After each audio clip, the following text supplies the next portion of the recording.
आप लोगों ने इस टेबल को पहचान लिया होगा, आपने कई बार इसका रिवीजन भी किया होगा। आज हम लोग इसका कुछ सीक्रेट जानते हैं, ये कैसे कैसे चेंज हो रहा है।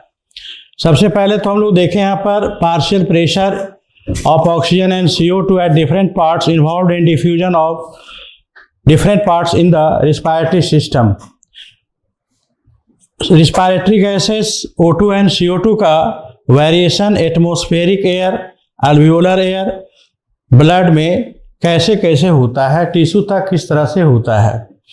तो सबसे पहले यहाँ पर हम लोग जाने partial pressure. Partial pressure term आपने केमिस्ट्री में डाल्टन्स लॉ में पढ़ा होगा। ये पार्शियल प्रेशर कैसे निकालते हैं। हम लोग जिस पार्ट में रहते हैं ट्रोपोस्फेयर,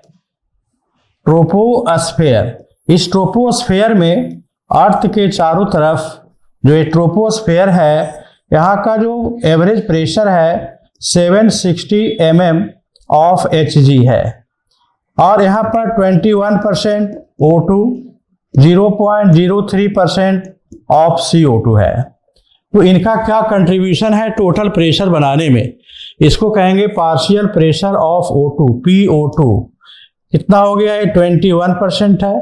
तो 100% 760 mm का बनाता है, तो 1 mm जो है 761% इंटू 21% इक्वल टू अप्रोक्सीमेटली आएगा ये 109 mmHg।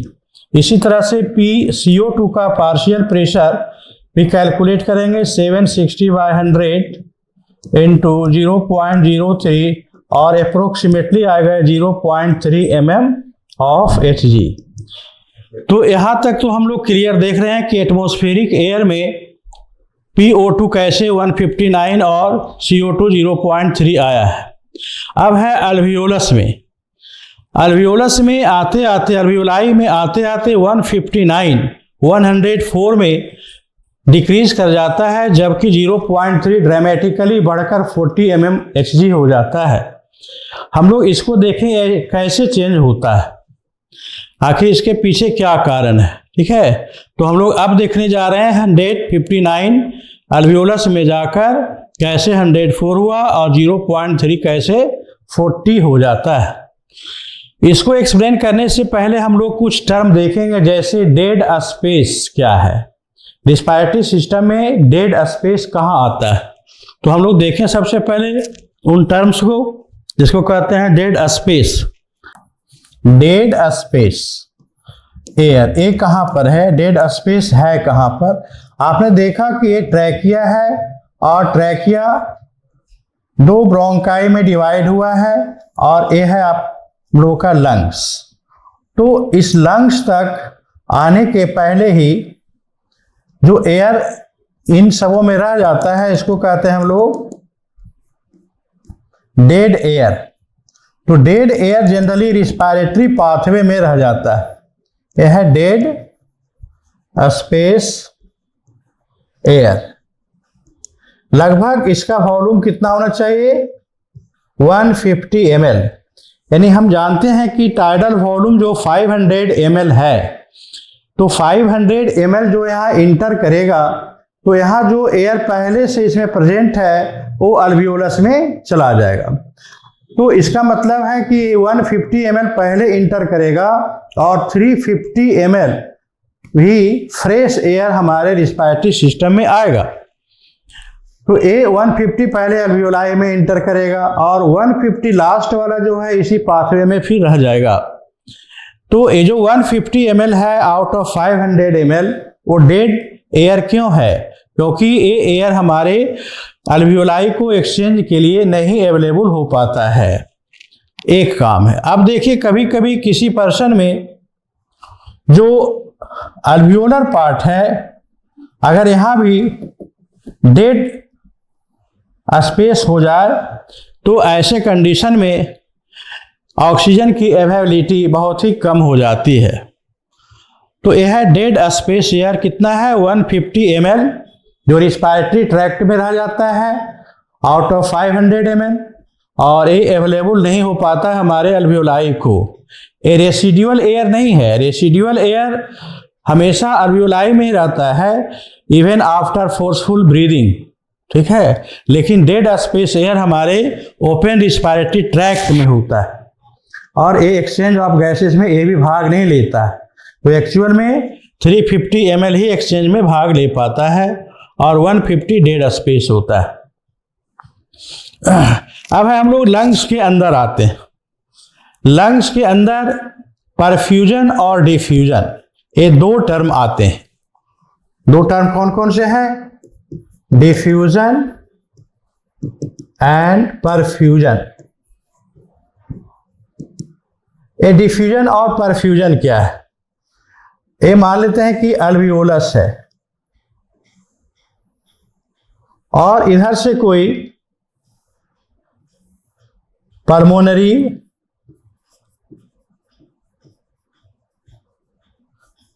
वेन आ रही है और यहां पर आकर कैपिलरीज का फॉर्मेशन कर रही है, एक कैपिलरी, और यहां पर आकर फिर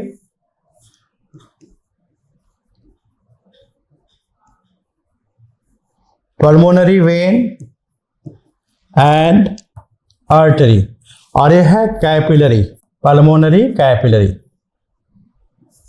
तो यहां पर जो गैस आ रही है उसका एक्सचेंज यहां पर हो जाता है।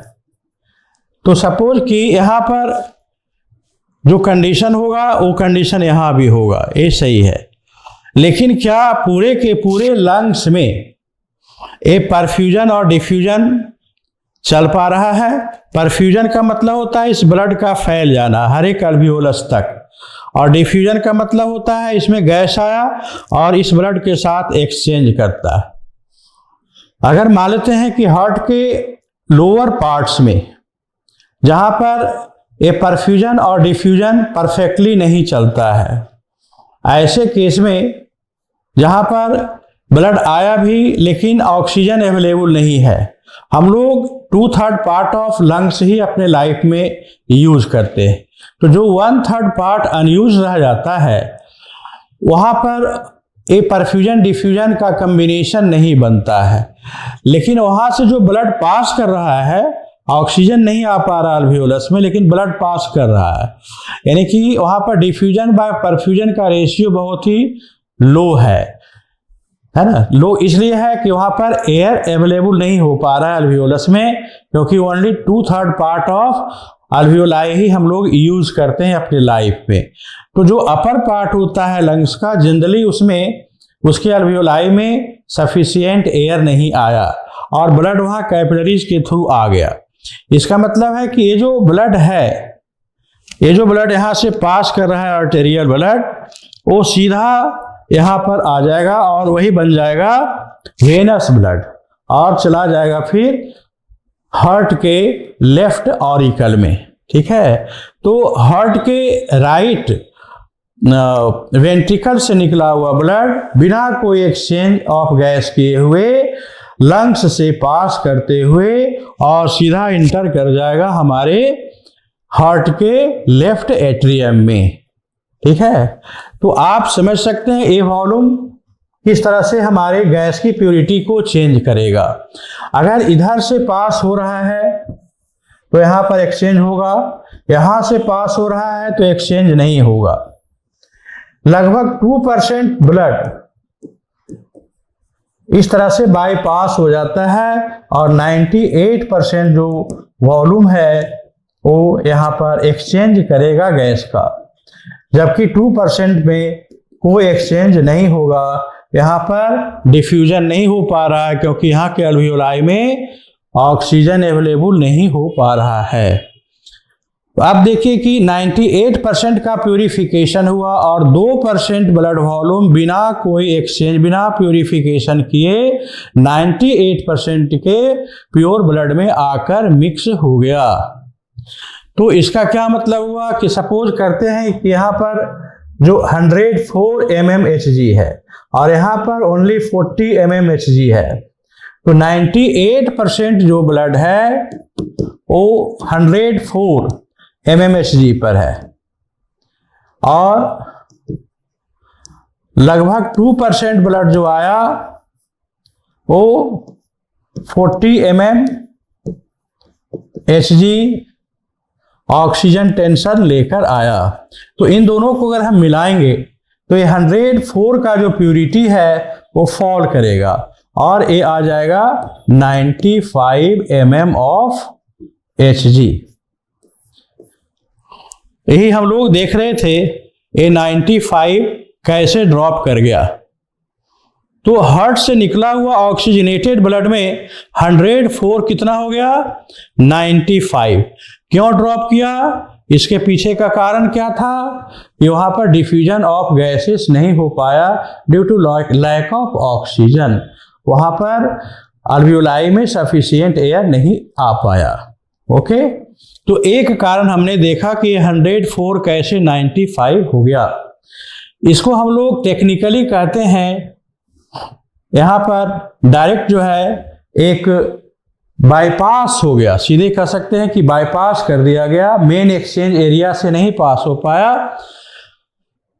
तो इसको हम लोग बाईपास कर सकते हैं। इसको हम लोग वेनस एडमिक्सचर ऑफ ब्लड भी कहते हैं। तो ये लगभग 2% ब्लड के कारण हुआ और ऐसा कोई यहाँ पर चेंज नहीं देखते 104। अब एक क्वेश्चन यहाँ पर अराइज होता है कि 159 104 कैसे हुआ। ठीक है, अभी आपने देखा कि 104 कैसे 95 हुआ। इसका कारण क्या रहा, 2% of the blood passes without exchange of gases and mixes with the 98% pure blood and the resultant become 95 mm Hg। Okay, now we will see how 159 become 104। Okay, so देखते हैं हम लोग कैसे होता है। एटमॉस्फेरिक एयर जहां पर PO2 अभी बना हुआ है 159 mm ऑफ Hg। ये एयर जैसे जैसे ट्रैक्ट में इंटर करेगा, यहां पर काफी मॉइस्चर है ना, मॉइस्चर कंटेंट काफी ज्यादा है, और जैसे ही वो एक अल्वियोलस के पास आएगा तो यहां पर भी वाटर फिल्म है और यहां से एक कैपिलरी जा रही है, इसके अंदर भी लिक्विड है, प्लाज्मा है। यानी कि जो पार्शियल प्रेशर ऑक्सीजन का है वो एटमॉस्फेयर में 159 है, लेकिन रिस्पायरेटरी ट्रैक्ट में आते ही मॉइस्चर कंटेंट के कारण उनका जो सोलबिलिटी है वो उसके सोलबिलिटी कोफिशिएंट के अनुसार बदलने लगता है। आपने पढ़ा केमिस्ट्री में हेनरी लॉ। आप जानते हैं कि जो गैस है वो लिक्विड में सोलबिलिटी अलग अलग वैल्यू का रखता है, O2 का अलग है, CO2 का अलग है। तो O2 159 है और तो यहाँ पर जो मॉइस्चर है या जो लिक्विड है वहाँ पर partial pressure of oxygen in liquid system कितना हो जाएगा, partial pressure in air into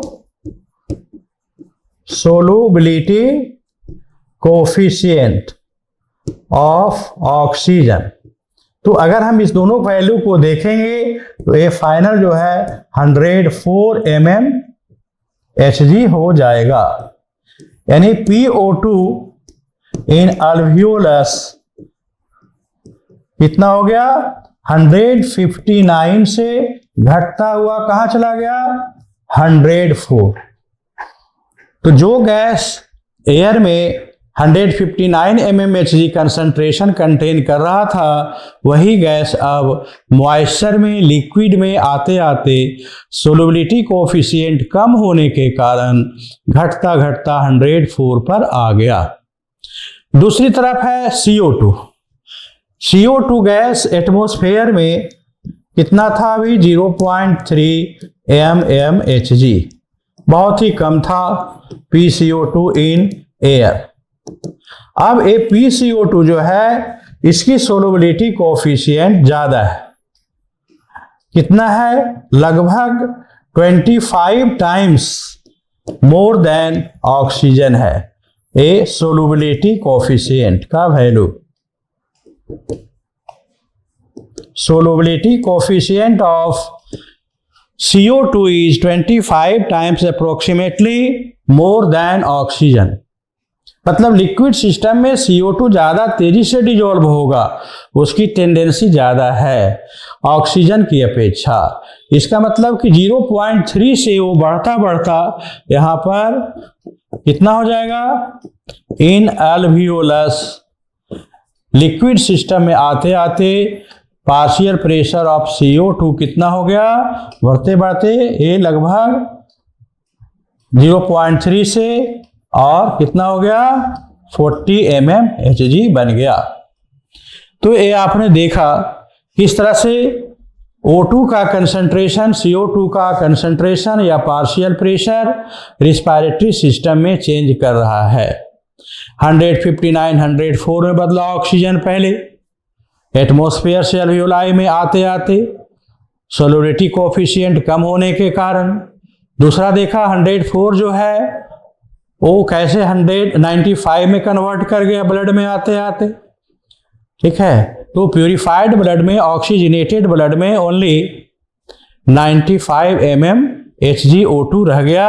इसी तरह से CO2 का वेरिएशन भी हम लोग देखते हैं, CO2 में और ज़्यादा शार्प चेंज आता है सोलुबिलिटी कोएफिशिएंट ज़्यादा होने के कारण, और जो एटमॉस्फेयर में 0.3 mmHg बहुत कम था वो अल्वियोलस में आते आते लगभग कितना हो गया 40 mmHg तक चला गया। तो एक बार फिर से हम लोग देखते हैं इसको। तो 159, 104 कैसे बना सोलुबिलिटी कोएफिशिएंट, 104, 95 कैसे बना, 2% ब्लड बाईपास होने के कारण, नो डिफ्यूजन के कारण, नो डिफ्यूजन एरिया है हमारे लंग्स में, यानी एक तरह से वो डेड स्पेस ही है लंग्स के अंदर भी, अल्वियोलस के अंदर भी, जो जनरली लोगों में होता है। डेड स्पेस एयर जनरली हम लोगों के रिस्पायरेटरी ट्रैक्ट में है, लेकिन कुछ पार्ट अल्वियोलस के अंदर भी है। लगभग 1/3 जो हमारा अल्वियोलाई है वो डेड स्पेस एयर है, मतलब वहां पर एक्सचेंज ऑफ गैसेस नहीं होगा। तो इसके कारण 104-95 में कन्वर्ट हो गया। दूसरी तरफ CO2 को आपने देखा एटमॉस्फेयर में 0.3 है, अल्वियोलाई में आकर 40 हो गया सोलुबिलिटी कोएफिशिएंट के कारण, और यहां तक मेंटेन्ड है, यहां कोई और फेनोमेना काम नहीं किया। तो अब आते हैं हम लोग देखते हैं एक बार फिर से कि ये 40 कैसे हो जा रहा है, ये 40 जो है 95 फिर से 40 कैसे हो जा रहा है, और 40 फिर जो है 45 कैसे हो जा रहा है। यानी एक बार फिर से हम लोग एक्सप्लेन करने जा रहे हैं टिश्यू के अंदर किस तरह से एक्सचेंज ऑफ गैसेस होगा। अभी हम लोगों ने देखा लंग्स और अल्वियोलस के बीच में और पल्मोनरी कैपिलरी के बीच में। अब हम लोग दूसरे एंड पर चलते हैं जहां पर फाइनल ऑक्सीजन का यूटिलाइजेशन होना है, और वो है एरिया ऑफ टिश्यू। तो एरिया ऑफ टिश्यू में हम लोग क्या देखेंगे, मान लेते हैं सपोज ए टिश्यू है, deep of tissue, a cells का बना हुआ है, और सेल्स के अंदर माइटोकॉन्ड्रिया भी है ना। यहां पर सेलुलर रिस्पायरेशन चल रहा है, सेलुलर रिस्पायरेशन। यहां पर ग्लूकोज और प्लस ऑक्सीजन मिलकर CO2 का प्रोडक्शन कर रहे हैं। इसका मतलब ऑक्सीजन का कंसंट्रेशन यहां पर हमेशा लगातार घटता जा रहा है और CO2 का प्रोपोर्शन बढ़ता जा रहा है सेलुलर रिस्पायरेशन के कारण। एक है हमारा रिस्पायरेटरी पाथवे, यहाँ पर इंटरनल रिस्पायरेशन है, सेलुलर रिस्पायरेशन है। O2 कंज्यूम हो रहा है और CO2 प्रोड्यूस हो रहा है। सपोज कि यहाँ पर ब्लड आ रहा है, कहाँ से, ये ब्लड आ रहा है आर्टरी से, सिस्टेमिक आर्टरी है, और यहाँ पर कैपिलरी है, और ये इसका सिस्टेमिक वेनस इंड है, सिस्टेमिक वेन। यहां पर जो ब्लड आ रहा है, यहां पर PO2 95 और PCO2 का कंसंट्रेशन 40 mmHg है। एक सिचुएशन बना हुआ है टिश्यू के पास, आप देख सकते हैं फिर से सिस्टेमिक सर्कुलेशन है ये। एक कैपिलरी, सिस्टेमिक कैपिलरी का दो एंड है, आर्टेरियल एंड और वेनस एंड। इधर से ब्लड इंटर होगा, इधर से पास होगा। ये हार्ट से ब्लड आ रहा है जहां पार्शियल प्रेशर ऑक्सीजनेटेड ब्लड में 95 और कार्बन डाइऑक्साइड 40 mmHg है। अब टिश्यू के डीप में PO2 बहुत ही लो हो जाता है 23, लेकिन यहाँ ग्रेडियंट बना हुआ है। यहाँ आते आते लगभग PO2 कितना है 40 पर आ जाता है। यहां पर आया कितने पर PO2 95 और यहां पर है 40। इस तरह से ऑक्सीजन इधर इंटर करेगा। यहां पर CO2 का कंसंट्रेशन बढ़ा हुआ है, लगभग कितना है 45 mmHg और यहां पर PCO2 कितना था लगभग 40 mmHg। इस तरह से CO2 बार बार बाहर की ओर डिफ्यूज आउट करेगा जनरल प्रिंसिपल ऑफ डिफ्यूजन के अनुसार। ओवरऑल हम यहाँ पर देखते हैं कि इक्विलिब्रियम अटेंड होता है। जो आउटर सरफेस है टिश्यू फ्लूइड का उसमें लगभग PO2 40 था और 95 के साथ एक्सचेंज हो रहा था। इस तरह से ब्लड इस एंड पर आते आते फाइनली हम क्या देखेंगे, PO2 घटकर कितना हो गया 95 से घटकर 40 mmHg रह गया, जबकि PCO2 इंक्रीज होते होते 45 mmHg रह गया। PCO2 का कंसंट्रेशन 45 mmHg रह गया। इस तरह से एक चेंज यहाँ पर हम लोग देखते हैं। तो ये जो चेंज हुआ है इसमें कोई विशेष फेनोमेना नहीं, सिर्फ simple diffusion of gases and cellular respiration responsible है। यहाँ पर और कोई ऑब्स्टिकल नहीं आया, बिल्कुल जनरल प्रिंसिपल्स के अनुसार हुआ है। तो यहाँ पर चेंज आपने देखा 95 से 40 और 40 से 95, 104, 159। तो पूरे के पूरा जो ऑक्सीजन का एक्सचेंज आप देख सकते हैं 159 से 104, 104 से 95 और 95 से फिर घटकर 40 पर चला जाता है। फिर ये 40 बढ़कर 159, फिर 104, फिर 95 और फिर 40 पर आता है। लेकिन दूसरी तरफ CO2 0.3 से 40 और 45 से 40 पर आ जाता है। यानी कि जो ड्यूरेशन है, जो ग्रेडियंट है ऑक्सीजन का वो कितना है 159 to 40, जबकि CO2 का जो ग्रेडियंट है ओनली 40 to 45 बनता है हमारे बॉडी में। और अगर कहें तो इसका सबसे बड़ा कारण क्या है, इसका सबसे बड़ा कारण बनता है कार्बोनिक एनहाइड्रेस। ये एंजाइम CO2 को इतनी तेजी से बाइकार्बोनेट में कन्वर्ट करता है कि वहां पर CO2 गैस का पार्शियल प्रेशर बिल्डअप ही नहीं हो पाता है और बाइकार्बोनेट फ्लो करते हुए ब्लड से हटता जाता है। जबकि ऑक्सीजन को असिस्ट करने वाला, आयनाइज करने वाला ऐसा कोई कार्बोनिक एनहाइड्रेस जैसा एंजाइम अवेलेबल नहीं है, इसलिए वहां पर उसका जो ग्रेडियंट है काफी फ्लक्चुएट करता है, जबकि CO2 में ऐसा नहीं होता है। तो यहाँ पर आपने इस टेबल को पूरी तरह से देखा। ओके, अब हम लोग एक दो और क्वेश्चन इसमें है उसको एक्सप्लेन करेंगे। तो एक दो क्वेश्चन हम लोग फिर से देख रहे हैं। इसमें से NCERT कहता है कि 100 ml oxygenated blood carry 5 ml O2 into tissues। ठीक है, ये 5 ml, इसको 5 वॉल्यूम % भी कहते हैं। दूसरी तरफ कहता है कि 100 ml ब्लड कैरी 4% या 4 वॉल्यूम % या 4 ml CO2 from tissue to alveoli। ये दो सेंटेंसेस हैं। 100 ml blood 5 ml O2 tissue को जाकर दिया, ठीक है। सपोज कि ये टिश्यू है, यहां 100 ml ब्लड का फ्लो हो रहा है, यहां लंग्स है, यहां पर सपोज यहां से ब्लड आया 100 ml और 5 ml O2 यहां आया, जबकि इसके रिस्पॉन्स में 4 ml CO2 ही वापस जा पाया। क्वेश्चन यहीं पर है कि हमारे सेल के अंदर केमिकल रिएक्शन है और केमिकल रिएक्शन का हर प्रॉपर्टी यहां भी ओबे किया जाएगा। तो 5 ml O2 आ रहा है और 4 ml CO2 वापस जा रहा है।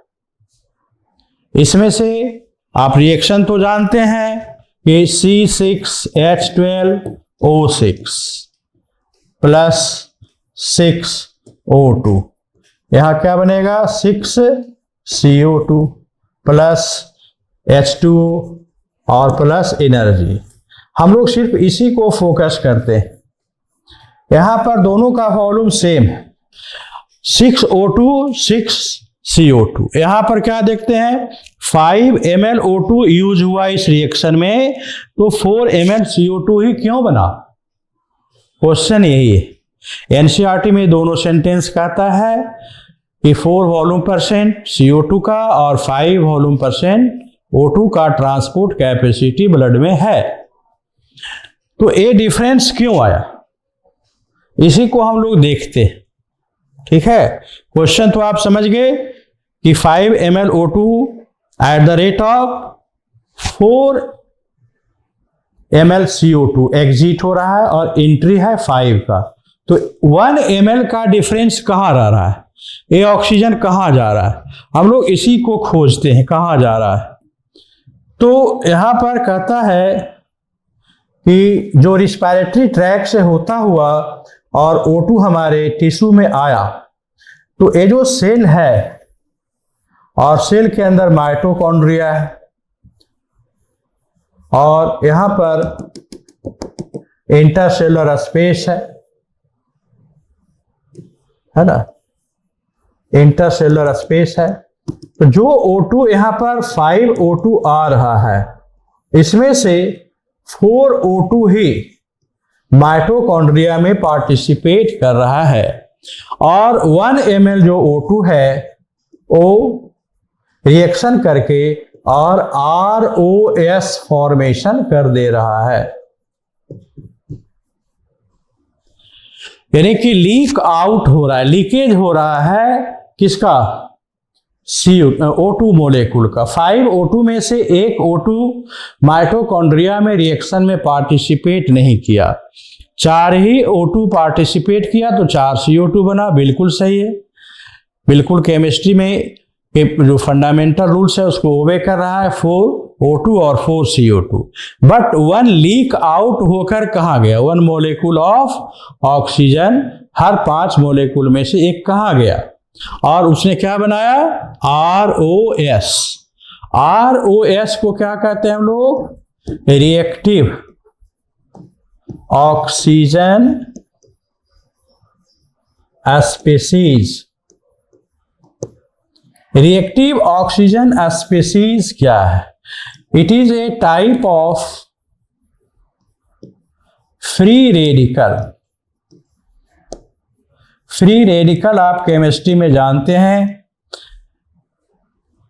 फ्री रेडिकल्स का फॉर्मेशन करते हैं